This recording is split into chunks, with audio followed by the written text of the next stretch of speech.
we all need if you're in business is predictable, repeatable, and scalable growth. Awesome. When you have that, a lot of things open up for you. You can hire more, you can budget for your HR, you can budget for your household, you can buy more product. Climbing up, there's a struggle, tension in the air. But the underdog prevails, we here to declare. To the top or the mountain where champions stand. Failures can't break us, we taking command. Yeah, it's a journey, climb to the peak. Scaling businesses, who it ain't for the weak. Growth is the game, we play it real tall. From the bottom to the summit, we rise, never fall. Interview the legends, success stories told. Risepreneurs, hearts made of gold. Strategies unfold, in the struggle grace. Hardship and challenges, yeah, we still embrace. Welcome back, everyone, to another episode of the Risepreneur podcast, a show dedicated to all entrepreneurs and business owners who's looking to grow, scale their businesses, and ultimately exit at the highest valuation. Today, we have a guest, Robert Brill, who's coming with over 2 decades in advertising space. He's also CEO of Brill Media, which is on the Inc. 5000 and the Financial Times 500 as the fastest growing company, private company in America. I believe you mentioned 10 times as collectively. You can add one more because this year we're on the Financial Times again, so it's 11. But awesome. at the end of the day, it's all the same.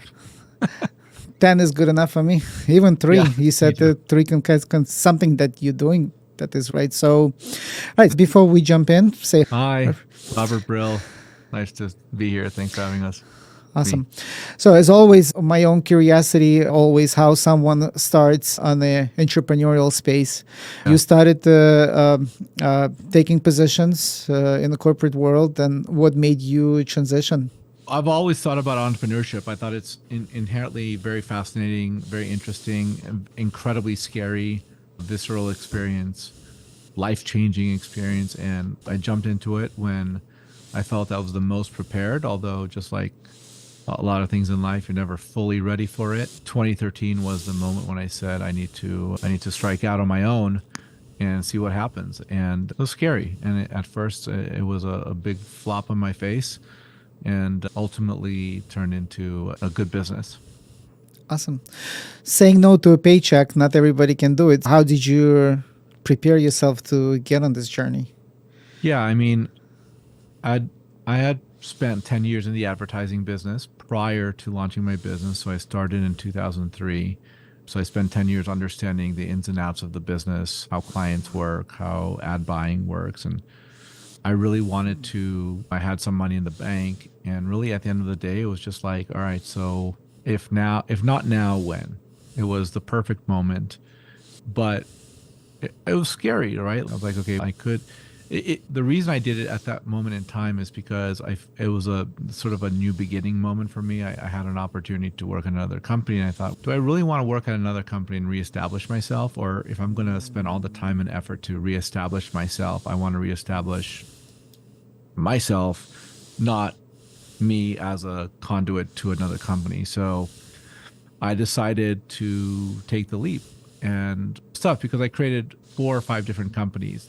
One company, one legal entity, but 4 or 5 different businesses like influencer marketing, social media, advertising consulting.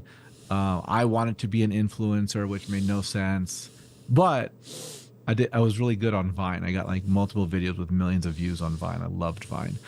But none of that was good. It was the thing I was the best at, the thing I had the unfair advantage at, which was media buying. And so once I realized, once I owned the fact that my zone of genius is ad buying, media buying, and when I focused on that's when things started to take off. And for context, ad buying is when you spend money to deliver messages to people so you can ultimately get them to buy stuff from you. And so ad buying is the allocation of your investment to the best possible place. Do you buy ads in newspapers and television? Do you buy ads on Facebook and Instagram?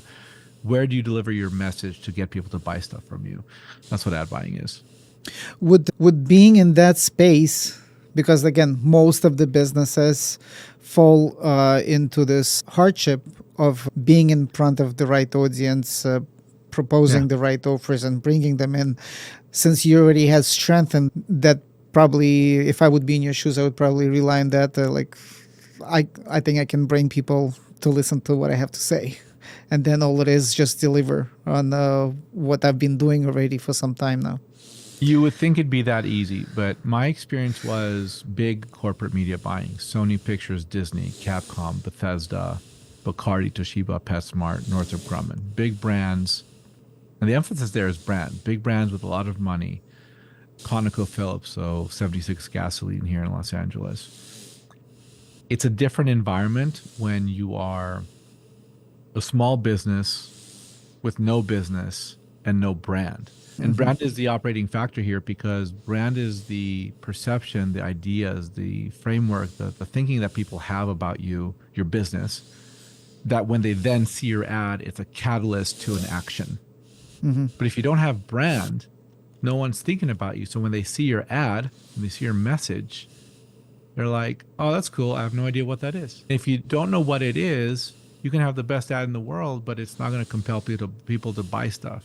Especially if the thing that you're selling is a high consideration purchase. A high consideration purchase is, a low consideration purchase is when you go to CVS or Walmart and you buy a Hershey's bar or some M&Ms. You didn't walk in with the idea you're going to buy that. You weren't thinking about it 10 seconds earlier, but you saw it, you buy it because you have an idea of what it's going to taste like in your mouth because you've had it before. There's a brand and a perception around it. Yeah. But if you have to sell, if I want people to spend tens of thousands of dollars with me, and there's 40, 50,000 other ad agencies in the United States or marketing agencies in the United States, and there's a million people, literally over 1 million people on Upwork offering marketing services, what makes me the provider that you're going to work with? That takes brand. It's consideration. It's knowing what we stand for and what we know how to get results.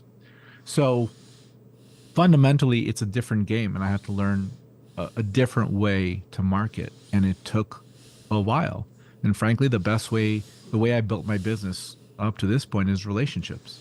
It's people who, it's the brand. It's the singular Robert Brill. I worked in advertising for 10 years. They know I do good work. They know I have opinions on things. They know I can maybe a little bit see the future in how things are going with media. Really, I'm reading the immediate future and casting an idea about what is going to happen in the future. It's not like I'm not an oracle or anything, but all of that in aggregate turns into, hey, I know Robert does media buying. He has an advertising agency now. Let's work with him. So it's amazing when I get referrals from people I worked with 17 years ago. That's brand. Yeah. So it's a different thing to then build the brand at scale. And frankly, over the last few years, we've been able to build that awareness, that brand, that messaging that result in a fast sales process.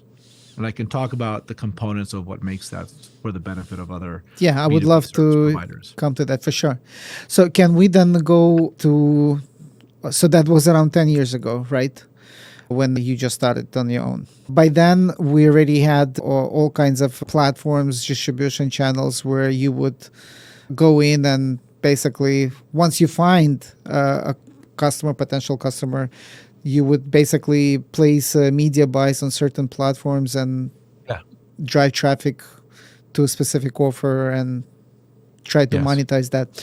So you started on your own. What the journey looked like when you said, you know what, it looks like I'm going to need more than myself here to managing all this. Even to get to that point, you got to create product market fit. I want to talk about a way to achieve product market fit in weeks and months, rather than what it took me, which was 1.5 years or 2 years. What I did for product market fit. So what is product market fit? It's this idea that you know what to say about your business, you know how to talk about your business, and you know how to price your business in a way that compels people to spend money with you. So the thing is, I met people. I just talked to a lot of people over the course of 1.5 to 2 years, networking events, conferences, get-togethers, whatever the case is. And I found the language, the rhythm, and the words that were used to get people to say, oh, that's interesting. We should have another conversation. I'm interested. To get to that point took a long time and a lot of conversations. Yeah. Once we were able to figure out who our solution was for and to talk about our solution, that's when we had the ability to scale. And that's when I started hiring people.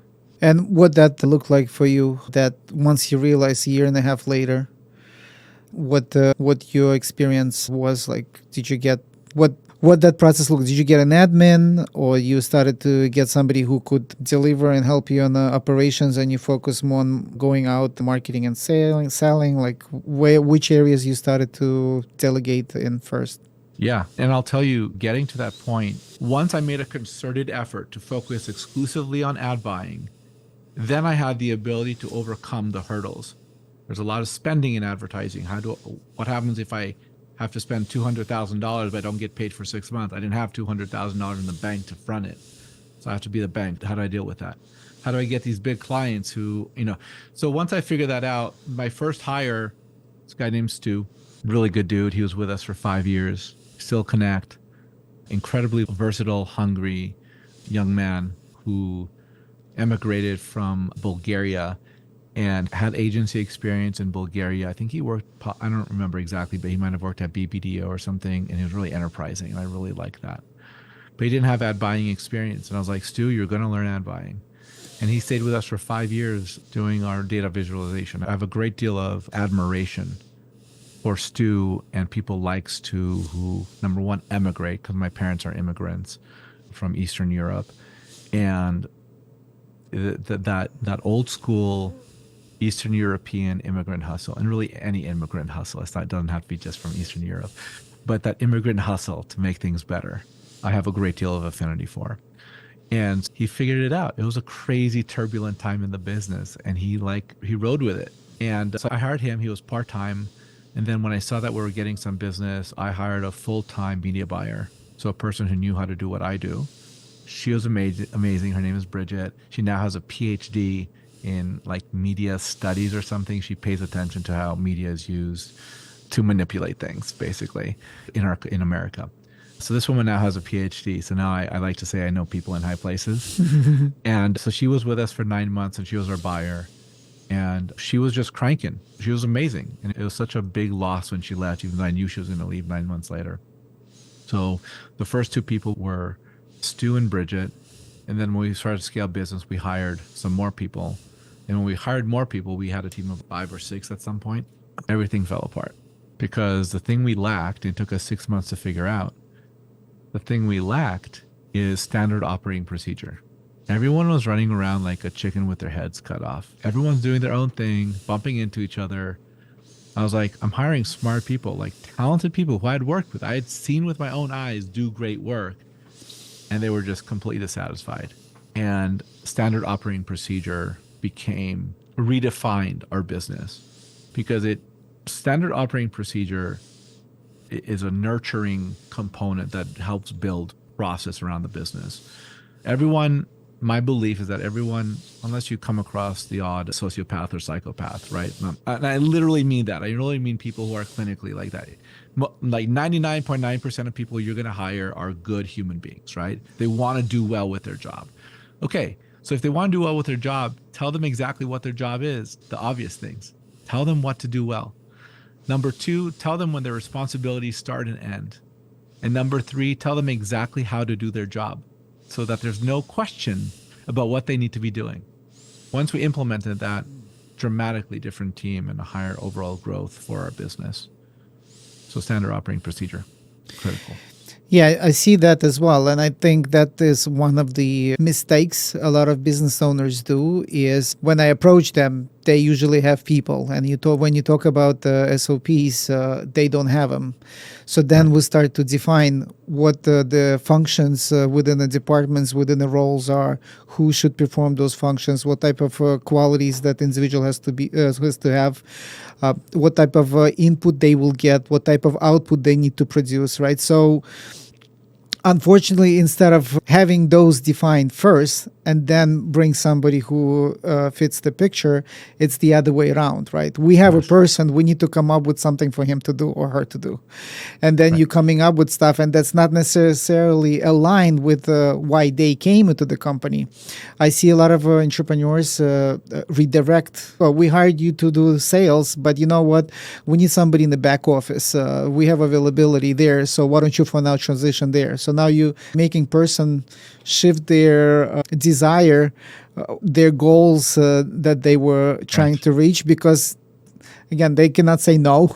A lot of people are supportive and they say, hey, temporarily it's okay, I think I can do anything. And next thing you know, Yeah. that they're doing something that never desired, just tolerating. And yeah, so we And get you're setting them yeah. up. You're setting them up for failure because that's not what they want to do. Yeah. And in many cases, we end up transitioning those people out and bring somebody who would already started on the right way, because it's just, usually it's hard to make people change. Right, like you have done it this way, and in many companies also there's a lot of entitlement, low engagement. All of a sudden, you're introducing SOPs, you're introducing light that will expose, and a lot of people not okay with that anymore. Right, I did not have to do all those things, and now you're making me work extra, expose myself, show my vulnerabilities, be open to criticism, Accountability. yes, yeah. accountability. So a lot of people just start to be not okay with it and transition out. But yeah, okay. I think if I could add one thing to underscore that, is there are definitely phases of the business that I don't hear a lot of people talking about. There's a primordial phase. And I'm making this up. I haven't thought about this fully, so the analogy may not continue. But there's a primordial phase where you're the architect and you're the janitor, right? Like for a period of time, I was doing sales. I was, number one, trying to figure out product market fit. I was trying to do sales, which is market research. I was actually running the campaigns. I was cashing the check. I was talking to the client. I was doing the reporting. It's like 7, 8 things. I'm doing all these things that like could literally be 7 individuals doing that one thing in a silo. The primordial phase of the business. And then things start to congeal and you start to hire a few people.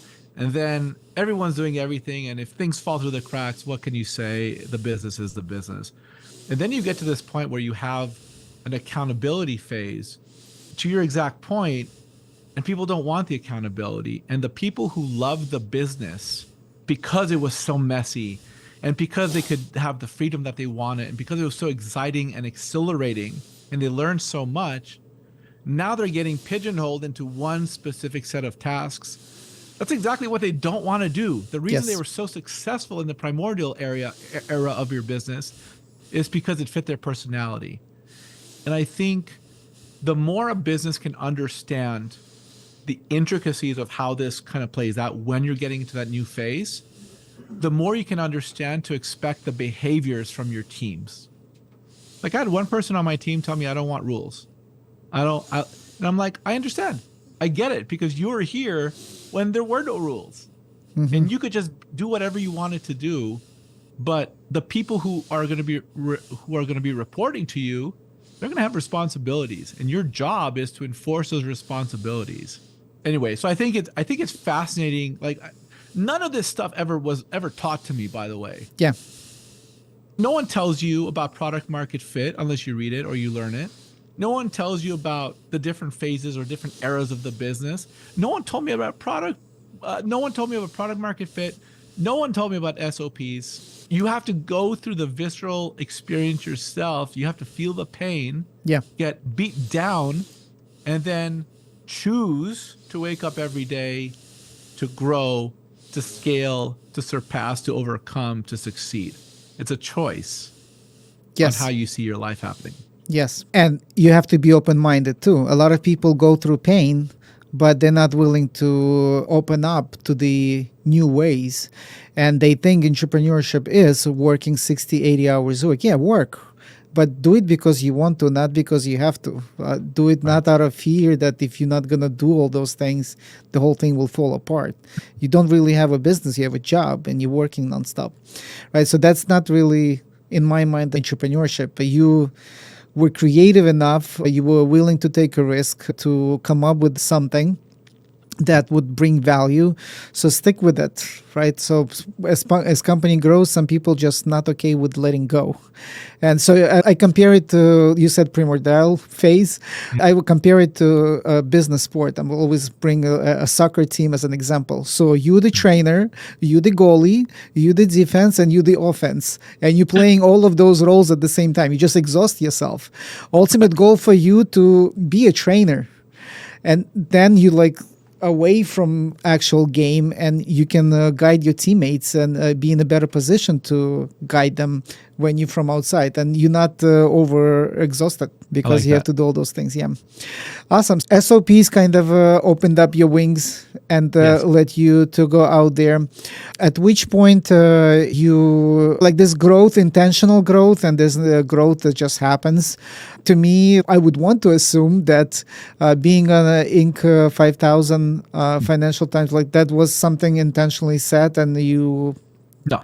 no, it was not. So tell It me was how a that means happened. to an end. I'll tell you, it was a means to an end.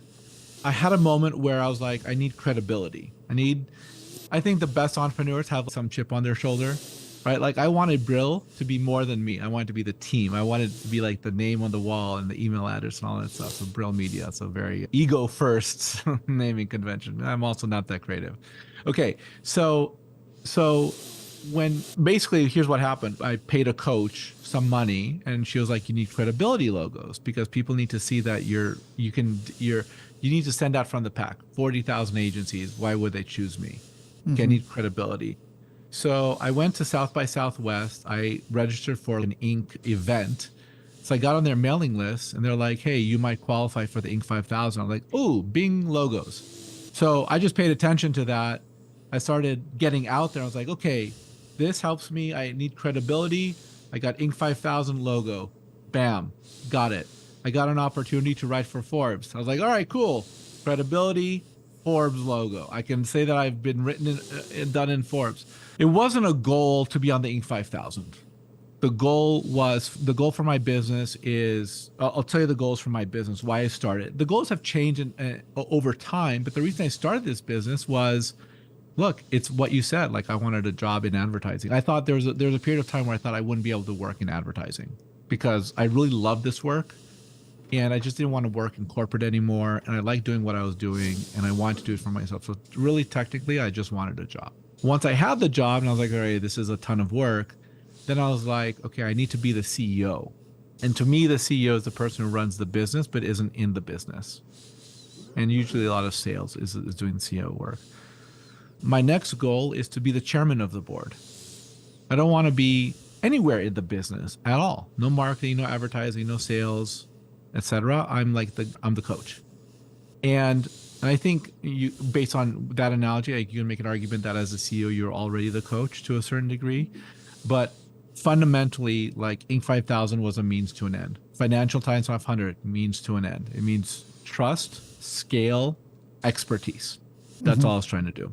And then like we just did another SEO push for our business. We started doing SEO work, got on Adweek, got on The Drum, got on Digiday. American Express has a thing called Business Class where you write about business things for people. And I forgot what else we got recently. Fortune.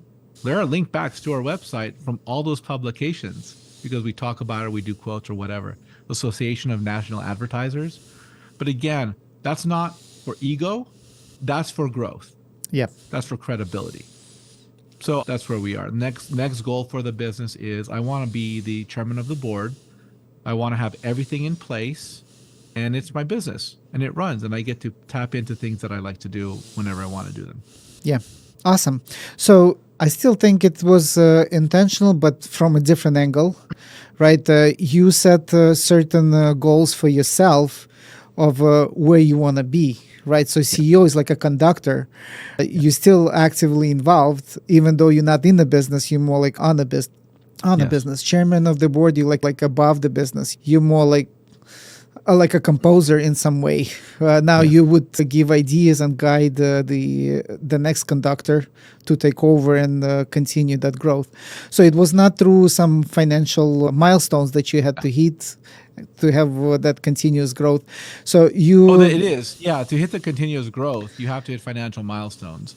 But did you focus more on, okay, to get financial milestones, we need to produce this many leads, we got to close this many sales, and that's how we're going to get. You were more coming from that awareness that somebody planted into your head, that credibility. I need credibility. And here's an option for credibility. The success of the business came from now that we have clients. So a lot of our clients, so here's what we do. A lot of our clients are other agencies. Other agencies we do really well with creative shops. So if you know how to produce commercials or the visual brand components, you understand the value of ad buying and you understand how difficult it is. We're perfect for that type of client because they understand the value of the work that we do and how it can drive revenue for them and closer client relationships for the agency. So we do run ads for advertisers, for businesses, but a lot of times we are brought in by another agency who knows the value of what we do and knows they can't do it themselves. So my Awesome. job was, I'm going to get an agency, I'm going to leverage my relationships, and we're going to work so hard for them. We're going to build the team, we're going to build the integrations, we're going to outperform them, and we're going to do as well as we possibly can to ensure that the success of our business equals the success of the agency equals the success of the advertiser. So a lot of the way I've been able to scale is because I understand the practitioner work of ad buying, and I was able to, for lack of a for better or worse, motivate the team to do good work and also give them the insights that I had from 10, 12, 15, 20 years of experience to ensure that they don't make the mistakes that maybe I once made 5 years ago. That's how we were able to grow and scale. I like that. So you basically focused more on stepping back, reflect on your strengths and weaknesses, and keep on developing yourself to be positioned to the point where other agencies leveraging you because they know that you have something that they don't. 100%. That's pretty cool. You mentioned being a practitioner, right? So let's dive into that. I've been in a paid advertisement space. I did Google pay-per-click advertisements for national and local businesses as well. Nice. I was coming more from being a practitioner. I knew the tools because a lot of my experience came initially from affiliate marketing. And affiliate marketing, the acquisition cost had to be so low for us to stay in business, right? So we could care less what happens afterwards. We just needed to generate the lead and collect our fees. So I was more on the technical side of things, looking at data, optimizing the ads, produce maximum leads, not necessarily targeted, not necessarily checking if it eventually turned into a business or not, right? I believe later I found out that the actual strength is not just being a practitioner technician, also psychological side. And looks like you conquered that because you said your strength is on the creative side and not everybody can tap into that product market fit, coming up with something that actually talks to the audience in their language that they expect and so on. Yes. Can you walk us through that? Because one more thing I'll mention, and I'll let you basically take over.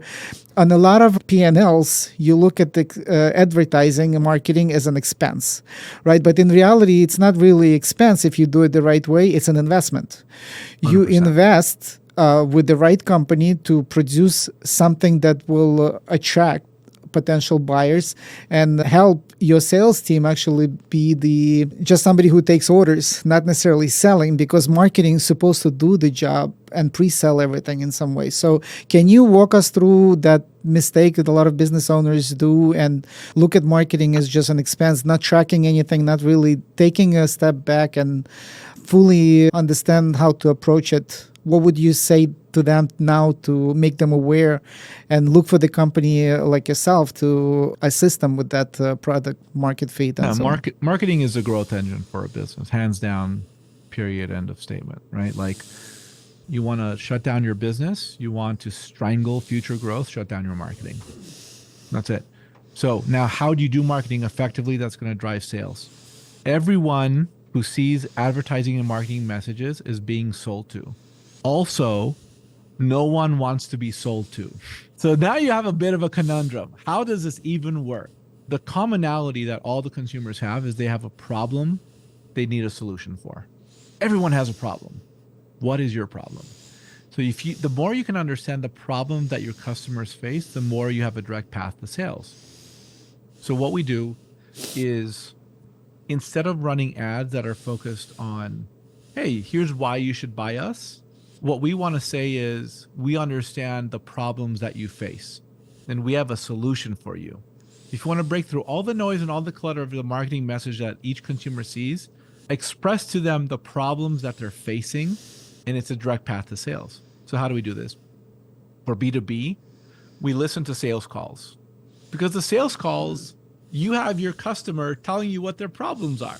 For B2C, e-commerce, CPG, etc., we look at Reddit, X, we look at AI. In aggregate, what we're doing is we want to understand the verbatim language that people are using to express their problems.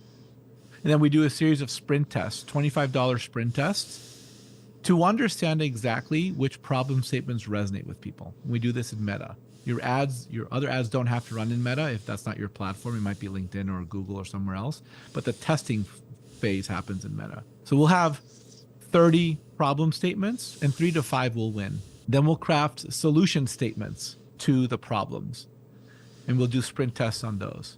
And then we'll do sprint tests on the image or videos that you have, or we can create them for you.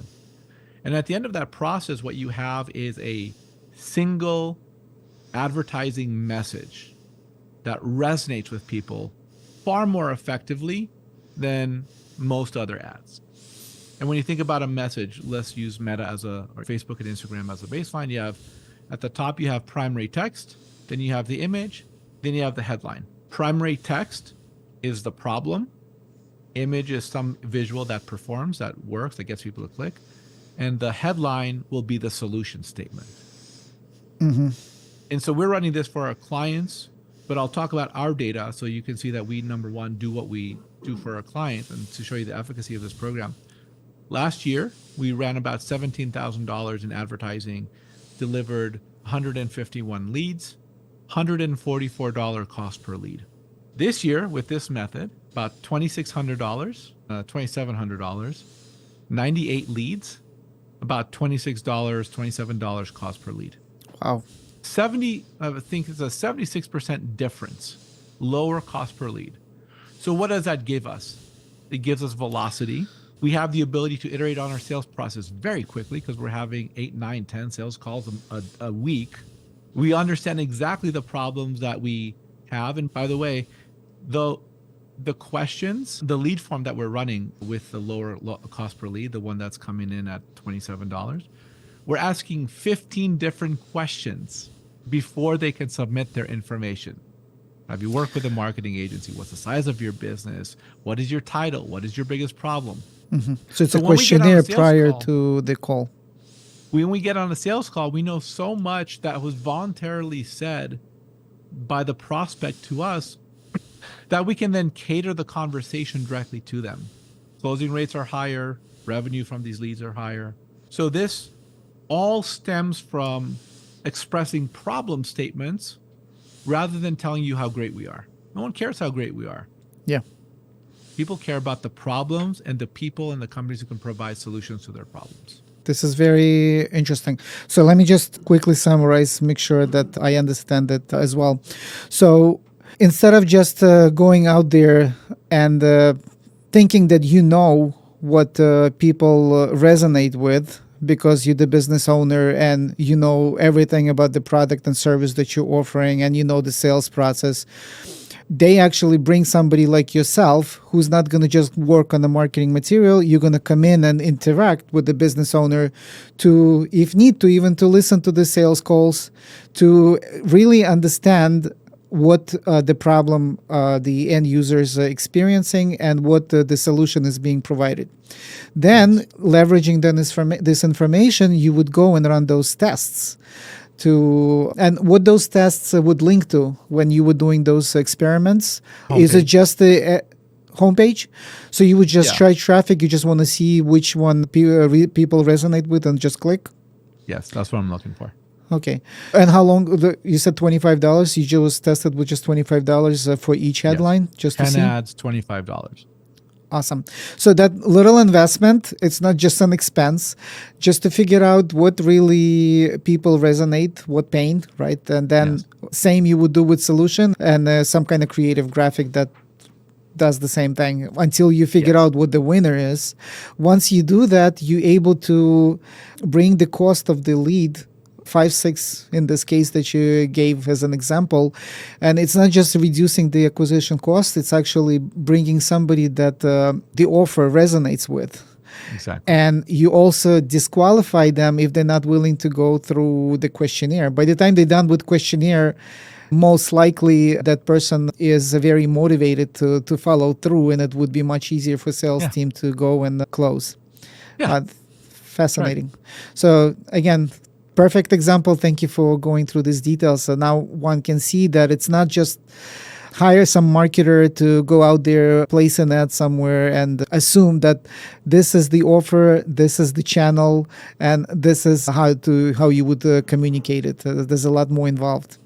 100%. And at $25 per sprint test, it is very cost effective. So to do all this, this entire process takes 2 weeks. We charge $900 for this 2-week sprint test. You'll have the knowledge. Then you understand when you run ads optimized to leads or to sales, then you know you're going to get a far more effective outcome. And then you continue running these sprint tests down the line as you're running these larger ad spends to drive leads and sales. So you never stop sprint testing. All you're really doing is you're starting off with some knowledge and insight, and you never have to guess. The worst thing you can do as a marketer is guess. And then you take the winning assets, the winning statements, and you push them into your landing page. You push them into your email marketing, your social content posts, your text messages. And that's the way you start to tell people what they want to hear that relates to your business. Everything is intentional. So it's not a standalone marketing entity that has nothing to do with the business. In my experience, many business owners follow this flow. They ultimately decide to start a business because they think they know better than whoever they worked for previously.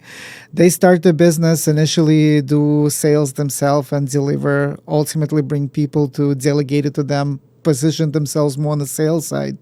Yeah. And finances and marketing is their biggest weaknesses. Yeah. So, and they relying on marketers to bring everything. And many marketers, I would not say that as professional. So what they do, the closest analogy that comes to my head is when a doctor that performs, let's say, back surgeries, as soon as somebody enters, says, hey, before you say anything, check out the wall behind me. You see all my certificates. This is how good I am.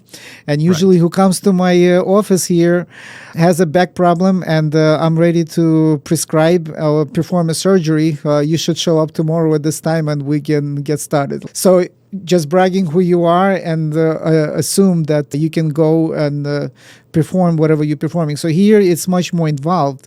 You need to go and actually get the marketing to be as informed as the sales department and as operations, because you marketing what you can sell and what you can actually deliver at the end of the day should work hand in hand. I would say most businesses have an idea of their value proposition. They have a general concept of why businesses or customers will work with them, will spend money with them. So we're not replacing that. We're just drilling down further. We're saying, you understand conceptually what people want from you. We're going to tell you with the verbatim language what people want from your business. And that's going to be the way to break through far more effectively. And like the results are like amazing. Yes. Yeah, for sure. In addition to that, I've seen cases where besides emphasizing in the proper language, there's also sometimes businesses reach plateau because they're focusing on the wrong pain.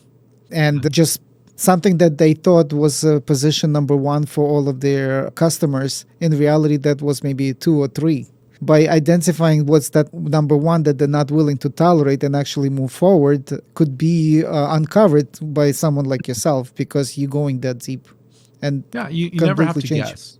You never want to guess with marketing because you're spending so much money to amplify a message. You want to amplify the absolute best message that you have. What typical company that would be ideal to work with you as a business? A lot of our work, we market to agencies. So if you're a creative shop, if you do strategy, we could be a white label partner for you.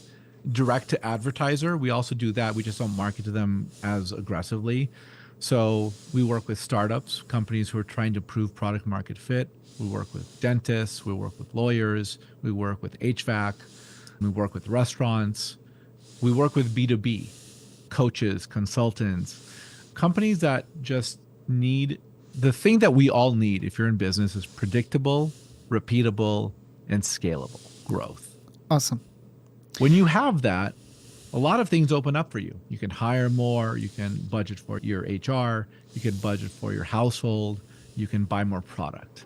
So our job is to get you to that point of predictable, repeatable, and scalable. And by diving into the problem statement, it's a big unlock for a lot of our clients.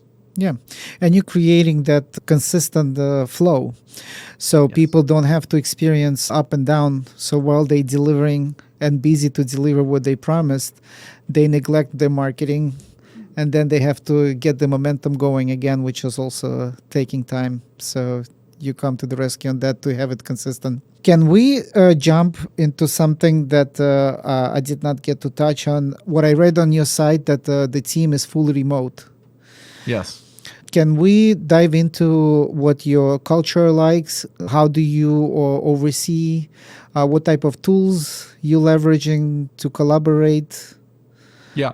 I'm not, this is probably one of my weakest points. I'm not like, what I'll say is, in my opinion, I think culture is the way people feel when they're working. It's, how do I feel? Am I happy? Am I getting my professional needs met? Do I have time with my family? I may want little time. I may want a lot of time. Do I have what I need? Is the work fulfilling? Do I feel that I am, if you want to push forward in your business and learn more, am I learning more? If I want to have stability in my life, am I getting that stability? So for everyone, I think culture is the foundation that creates the opportunity for a person to feel good about their life. Interesting perspective. How do we make that happen? There's professional development internally. We pay for people to get certificates and training, things happening inside that are related to our business.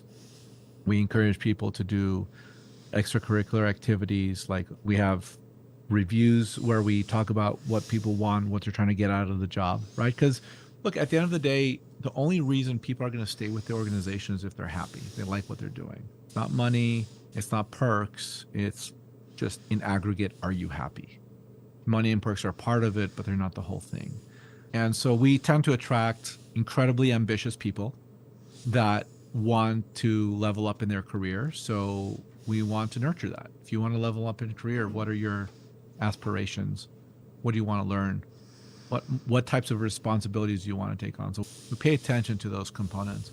And then we have, I think part of culture is giving people opportunities to do more inside the business. We are aggressive about promoting from within. Many of the people in leadership positions in our business, in fact, I think all of them, if you have a leadership position in our business, it's because you started at a more junior level and then got promoted. Because it's hard for me to take someone, pluck them out of a different company and have them somehow Embrace. fit. Yeah. We have a way of doing things that works. And I think all of that is a part of the composition of what culture ultimately means. Mm-hmm. And then tools we use, probably the standard things we use, Slack, we use Notion, we use Trello, we use Dropbox.